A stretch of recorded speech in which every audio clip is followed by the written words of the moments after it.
அனைவருக்கும் வணக்கம். இன்றைய வீடியோவில் ரெஃப்ரிஜிரேட்டரில் எரிவாயு கசிவு சோதனை, வெளியேற்றம் மற்றும் சார்ஜ் செய்வது எப்படி என்பதை தெரிந்து கொள்வோம். நோக்கங்கள்: இந்த வீடியோவின் முடிவில் உங்களால் செய்ய முடிவது என்னவென்றால், 1. கம்ப்ரஸரில் ஃப்ளேர் மற்றும் கூடுதல் சார்ஜிங் டியூபை உருவாக்குவது. 2. Braze compressor charging tube flared copper டியூபுடன். 3. கம்ப்ரஸர் சார்ஜிங் டியூபை கேஜ் மேனிஃபோல்ட் மற்றும் நைட்ரஜன் சிலிண்டருடன் இணைப்பது. 4. ட்ரை நைட்ரஜன் வாயுவை சிஸ்டமில் சார்ஜ் செய்வது. 5. சோப் சொல்யூஷனுடன் கசிவை சோதிப்பது. 6. கசிவு இடங்களை பிரேஸ் செய்வது. 7. ஒரு வேக்யூம் பம்ப் மூலம் சிஸ்டத்தை இணைப்பது. 8. சிஸ்டத்தை டீஹைட்ரேட் செய்வது. 9. சிஸ்டத்தில் உள்ள உயர் மற்றும் குறைந்த பக்க பிரஷரை சிஸ்டத்தில் இருந்து வெளியேற்றுவது. 10. சிஸ்டத்தில் கேஸ் சார்ஜிங். 11. சிஸ்டத்தை பின்ச் செய்யுங்கள். இந்த நடைமுறைக்கு தேவையான பொருள் மற்றும் உபகரணங்களை சேகரிப்போம். 1. Combination plier 1. 2. Cylinder key 1. 3. Digital thermometer 1. 4. Gauge மேனிஃபோல்டுடன் LP அல்லது HP கேஜ்கள் 1. 5. டபுள் எண்டட் ஸ்பேனர் ஒரு set. 6. Adjustable spanner 10 inch 25 centimetre 1. 7. Flaring block யோக்குடன் ஒரு set. 8. Conventional refrigerator 1. 9. Frost free refrigerator 1. 10. Vacuum pump 2 stage 1. 11. Refrigerant gas cylinder 1. 12. Nitrogen சிலிண்டருடன் 2 stage regulator 1. 13. Soap solution தேவைக்கேற்ப. செயல்முறை. பணி 1. கம்ப்ரஸர் வழக்கமான ரெஃப்ரிஜிரேட்டரில் விரிவடைந்து கூடுதல் சார்ஜிங் டியூபை உருவாக்கவும். ஸ்டெப் 1. கம்ப்ரஸரின் சார்ஜிங் டியூப் மூலம் சிஸ்டத்தில் கேஸ் இல்லை என்பதை உறுதிப்படுத்தவும். அது திறந்திருக்க வேண்டும். ஸ்டெப் 2. காப்பர் டியூபை 6 மிமீ மென்மையானது 1/4 OD எடுக்கவும். ஒரு முனையை பிளேரிங் பிளாக் மற்றும் யோக்கால் பிளேர் செய்யவும். ஸ்டெப் 3. காப்பர் டியூப் வழியாக 6 மிமீ பிளேர் நட்டை 6 மிமீ செருகவும். ஸ்டெப் 4. காப்பர் டியூபின் 6 மிமீ விரிவடையாத முனையை கம்ப்ரஸரின் செயல்முறை டியூபில் 15 மிமீ செருகவும். குறிப்பு: இந்த நடைமுறை பயிற்சி யூனிட் அல்லது சாதனத்தின் கசிவு சோதனைக்கு பிறகு செய்யப்பட வேண்டும்.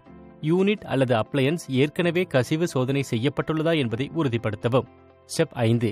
ஆங்கிள் வால்வ் இன்லெட் போர்ட்டை கம்ப்ரஸர் செயல்முறைக்கு கூடுதலாக டியூப் பிளேர் நட்டுக்கு சரி செய்யவும். ஸ்டெப் 6. பொருத்தமான இரட்டை முனை ஸ்பேனர் மற்றும் சரி செய்யக்கூடிய ஸ்பேனரை பயன்படுத்தி கூட்டு ஆங்கிள் வால்வ் பிளேர் நட்டை இறுக்கவும். ஸ்டெப் 7. ஆங்கிள் வால்வு மூடப்பட்டிருப்பதை உறுதி செய்யவும். செயல்முறை. டாஸ்க் 2.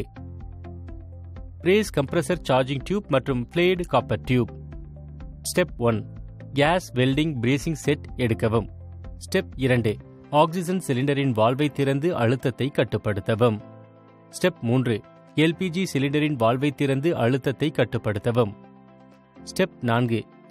பிரேசிங் டார்ச்சுடன் பிளேரை அமைக்கவும். Neutral type. ஸ்டெப் 5. கூடுதல் காப்பர் டியூபுடன் 6 மிமீ கம்ப்ரஸர் சார்ஜிங் டியூபின் இடத்திற்கு ஃப்ளோர் எடுக்கவும். ஸ்டெப் 6. ஒரு பிரேசிங் கம்பி காப்பர் மூலம் பாயிண்டை பிரேஸ் செய்யவும். ஸ்டெப் 7. பாயிண்டை குளிர்விக்க அனுமதிக்கவும். டாஸ்க் 3. கேஜ் மேனிஃபோல்ட் மற்றும் ட்ரை நைட்ரஜன் வாயு சிலிண்டருடன் கம்ப்ரஸர் சார்ஜிங் டியூபை இணைக்கவும். ஸ்டெப் 1. கூடுதல் சார்ஜிங் டியூபை பிளேர் நட்டை 6 மிமீ பிளேயர் யூனியனுடன் இணைக்கவும். ஸ்டெப் 2. பிளேர் யூனியனின் மறுமுனையை சார்ஜிங் ஹோஸுடன் இணைக்கவும். ஸ்டெப் 3. சார்ஜிங் ஹோஸின் மறுமுனையை HP அதாவது உயர் அழுத்தம் போர்ட் ஆஃப் கேஜ் மேனிஃபோல்டுடன் இணைக்கவும். ஸ்டெப் 4. கேஜ் மேனிஃபோல்டின் இடைநிலை போர்ட்டை மற்றொரு சார்ஜிங் ஹோஸுடன் இணைக்கவும். ஸ்டெப் 5. சார்ஜிங் டியூபின் மறுமுனையை நைட்ரஜன் சிலிண்டரின் அவுட்லெட் பகுதியுடன் இணைக்கவும். டாஸ்க் 4. ட்ரை நைட்ரஜன் வாயுவை சிஸ்டத்தில் சார்ஜ் செய்யவும். ஸ்டெப் 1. அனைத்து த்ரெட் ஸ்க்ரூ பாயிண்ட்களும் இறுக்கமான பொருத்தமாக இருப்பதை உறுதி செய்யவும். ஸ்டெப் 2. இல்லையெனில் கட்டிங் பிளேயர் சார்ஜிங் ஹோஸை இறுக்க இரட்டை முனை ஸ்பேனர் மற்றும் சரி செய்யக்கூடிய ஸ்பேனர் பிளேயர் நட்ஸ் பிளேயர் யூனியன்களை இறுக்க பயன்படுத்தி ஜாயிண்ட்களை இறுக்கமாக்குங்கள். ஸ்டெப் 3. வால்வு கீயை பயன்படுத்தி நைட்ரஜன் சிலிண்டர் வால்வை திறக்கவும். ஸ்டெப் 4. அழுத்தத்தை 50 psi ஆக கட்டுப்படுத்தவும் பிரஷர் ரெகுலேட்டரில். ஸ்டெப் 5. HP உயர் அழுத்தம் போர்ட் ஆஃப் கேஜ் மேனிஃபோல்டின் நாபை கடிகார திசையில் மெதுவாக திருப்புவதன் மூலம் திறக்கவும். ஸ்டெப் 6. நைட்ரஜன் கேஸ் சிஸ்டத்துக்குள் பாய்வதை கவனிக்கவும் பன்மடங்கு HP கேஜில் உள்ள ரீடிங்கை கவனிக்கவும். ஸ்டெப் 7. நைட்ரஜன் ஃப்ளோவை 15 முதல் 20 வினாடிகள் அனுமதிக்கவும். ஸ்டெப் 8. கேஜ் மேனிஃபோல்டின் நாபை மெதுவாக கடிகார திசையில் திருப்புவதன் மூலம் அதை மூடவும். ஸ்டெப் 9. பிரஷர் கேஜ் மேனிஃபோல்டில் உள்ள ரீடிங்கை கவனிக்கவும். ஸ்டெப் 10. பிரஷர் 150 psi எட்டவில்லை என்றால் மீண்டும் மேனிஃபோல்ட் நாபை குமிழியில் மீண்டும் திறப்பதன் மூலம் நைட்ரஜன் சிஸ்டத்துக்குள் செல்ல அனுமதிக்கவும். ஸ்டெப் 11. பிரஷர் 150 psi அடையும் போது நைட்ரஜன் சிலிண்டரின் வால்வை மூடவும் ரெகுலேட்டர் நாபை மூடுங்கள். ஸ்டெப் 12. கேஜ் மேனிஃபோல்டின் காஜை மூடுங்கள். ஸ்டெப் 13. ட்ரை பல்ப் தெர்மோமீட்டரை எடுத்து சுற்றுப்புற காற்றின் வெப்பநிலையை கண்டறியவும். ஸ்டெப் 14. நேரத்தை குறிப்பிடவும். ஸ்டெப் 15. இந்த பயிற்சியின் முடிவில் கொடுக்கப்பட்டுள்ள அட்டவணை நெடுவரிசையில் ரீடிங்குகளை அட்டவணைப்படுத்தவும். ஸ்டெப் 16. கேஜ் மேனிஃபோல்டு மற்றும் நைட்ரஜன் சிலிண்டரை இணைக்கும் சார்ஜிங் ஹோஸ் செகண்டை அகற்றவும். ஸ்டெப் 17. 6 mm டம்மி நட் பிராஸ் மூலம் மேனிஃபோல்டின் இன்டர்மீடியேட் போர்ட்டை மூடவும். டாஸ்க் 5. சோப் சொல்யூஷனில் கசிவை சோதிக்கவும். ஸ்டெப் 1. 500 மில்லி சுத்தமான தண்ணீரில் நிரப்பப்பட்ட பிளாஸ்டிக் அல்லது மெட்டல் மகை எடுத்துக் கொள்ளுங்கள்.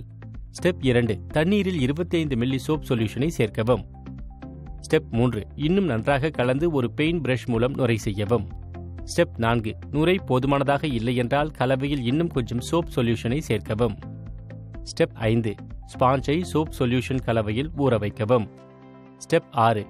பிரஷ் மூலம் சிறிது சோப் சொல்யூஷன் எடுத்து பாயிண்ட்களில் கரைசலை தடவவும். ஸ்வேஜ் செய்யப்பட்ட ஜாயிண்ட்கள், சார்ஜிங் ஹோஸ் அடாப்டர்கள், பிளேயர் நட்ஸ் போன்றவை, பிரேஸ் செய்யப்பட்ட ஜாயிண்ட்கள், காப்பர் டியூபுகள் ஒன்றாக இணைக்கப்பட்ட இடங்கள். ஸ்டெப் 7. சொல்யூஷன் மற்றும் நுரையுடன் ஸ்பாஞ்ச் எடுத்த ஜாயிண்ட்களின் கீழ் வைக்கவும். ஸ்டெப் 8. சோப் சொல்யூஷன் கலவை மூலம் சிஸ்டமில் இருந்து நைட்ரஜன் பபிள்கள் வருவதை கவனமாக பாருங்கள். ஸ்டெப் 9. பபிள்கள் இல்லை என்றால் அது கசிவு இல்லை என்பதை குறிக்கிறது. ஸ்டெப் 10. ஜாயிண்டில் ஏதேனும் பபிள்கள் இருந்தால் ஜாயிண்டில் அதிக சோப் சொல்யூஷன் சேர்த்து அது எங்கிருந்து வருகிறது என்பதை கண்டறியவும். ஸ்டெப் 11.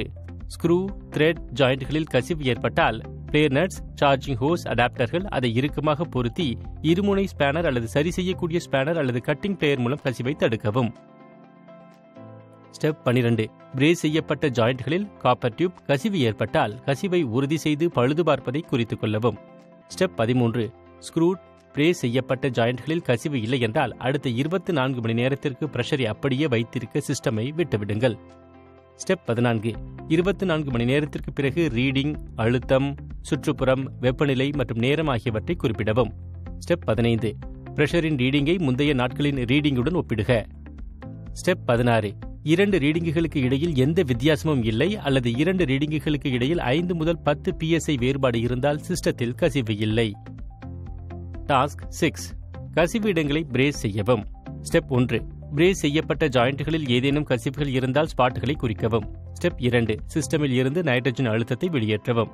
ஸ்டெப் 3. எமரி பேப்பர்கள் மூலம் கசிவு இடங்களை சுத்தம் செய்யவும். ஸ்டெப் 4. பிரேசிங் டார்ச்சை ஏற்றி கண்ணாடிகளை பயன்படுத்தவும். ஸ்டெப் 5. கசிவு பைப்புகளின் மேல் மற்றும் கீழ் ஜாயிண்ட்கள் சிவந்து சூடானதும் ஃப்ளெக்ஸ் தடவி காப்பர் ராடை தடவவும். ஸ்டெப் 6. வெல்டிங் டார்ச்சை நிறுத்தவும். பிரேசிங் ஜாயிண்டை குளிர்விக்க விடவும். ஸ்டெப் 7. ட்ரை நைட்ரஜனுடன் சிஸ்டமில் பிரஷரை உயர்த்தவும். ஸ்டெப் 8. அனைத்து பிரேஸ் செய்யப்பட்ட ஜாயிண்ட்களிலும் சோப்பு நீரை கொண்டு கசிவை சரிபார்க்கவும். ஸ்டெப் 9. கசிவு இல்லை என்றால் நைட்ரஜன் பிரஷரை வெளியேற்றவும். டாஸ்க் 7. வேக்கும் பம்ப் மூலம் சிஸ்டத்தை இணைக்கவும். ஸ்டெப் 1. சார்ஜிங் ஹோஸின் ஒரு முனையை ஐ ஆங்கிள் வால்வின் அவுட்லெட்டுடன் இணைக்கவும். ஒரு கட்டிங் பிளேயர் மூலம் ஜாயிண்டை இருக்க வேண்டும். ஸ்டெப் 2. சார்ஜிங் ஹோஸின் மறுமுனையை ஐ எல்பி அதாவது குறைந்த அழுத்தம் போர்ட் ஆஃப் கேஜ் மேனிஃபோல்டுடன் இணைக்கவும். ஸ்டெப் 3. சார்ஜிங் ஹோஸின் ஒரு முனையை 2 கேஜ் மேனிஃபோல்டின் இன்டர்மீடியேட் போர்ட்டுடன் இணைக்கவும். ஸ்டெப் 4. சார்ஜிங் ஹோஸின் 2 மறுமுனையை வேக்கும் பம்பின் இன்லெட் போர்ட்டுடன் இணைக்கவும். ஸ்டெப் 5. HP உயர் அழுத்தம் போர்ட் ஆஃப் கேஜ் மேனிஃபோல்டை ஒரு brass flare dummy nut 6 mm மூலம் மூடவும். ஸ்டெப் 6. கட்டிங் பிளேயர் ஹோஸ்களை சார்ஜ் செய்வதற்கு பொருத்தமான இருமுனை ஸ்பேனர்கள், பிளேயர் நட்ஸ், டம்மி நட்ஸ் போன்றவற்றுக்கு பயன்படுத்தி ஸ்க்ரூ, த்ரெட் ஜாயிண்ட்களை இறுக்குங்கள். ஸ்டெப் 7. கேஜ் மேனிஃபோல்டின் HP அல்லது LB நாபுகள் மூடப்பட்டிருப்பதை உறுதி செய்யவும். ரீகேப். இந்த வீடியோவில் இதுவரை நாம் எப்படி செய்வது என்று விவாதித்தோம். 1. பிளேட் மற்றும் கம்ப்ரஸரில் கூடுதல் சார்ஜிங் டியூபுகளை உருவாக்குதல். 2. பிரேஸ் கம்ப்ரஸர் சார்ஜிங் டியூபுகள். 3. கம்ப்ரஸர் சார்ஜிங் குழாயை கேஜ் மேனிஃபோல்ட் மற்றும் நைட்ரஜன் சிலிண்டருடன் இணைப்பது. 4. நைட்ரஜன் கேஸை சிஸ்டத்தில் செலுத்துவது. 5. சோப்பு கரைசலுடன் கசிவை சோதிப்பது. 6. கசிவு இடங்களை பிரேஸ் செய்வது. 7. ஒரு வேக்யூம் பம்ப் மூலம் சிஸ்டமை இணைப்பது. பார்த்ததற்கு நன்றி. இந்த நாள் இனிய நாளாக